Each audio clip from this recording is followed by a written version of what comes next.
এ ভাই খাতা আছে? হ্যাঁ আছে। আচ্ছা দেন দেখি। এই যে নেন।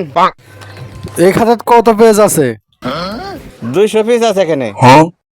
গুনে দেখি তো এখানে 200 পিস আছে নাকি। 1 2 3 4 4 5 98 99 100। আপনি না করলেন 200 পেজ, এখানে নাই 100। এই ভাই আপনি গুনতে পারেন না, এইভাবে গুনে না। এই দেখেন আমি দেখাইতেছি কেমনে গুনে।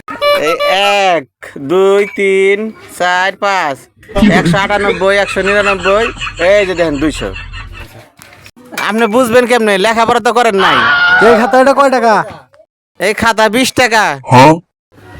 এই যে ধরো টাকা। কত দিলেন টাকা? এটা তো 10 টাকা। এই মিয়া আপনি তো টেহাই গুনে পারেন না, এদি দেন গুনে দেখাই। এই মিয়া আপনি তো টেহাই গুনতে পারেন না, এই দেখেন আমি গুনে দিতেছি। এখানে কত? 10 টাকা। আর এখানে কত? 20 টাকা হলো। কি হিসাবটা দিয়ে গেল কিছু তো বুঝলাম না।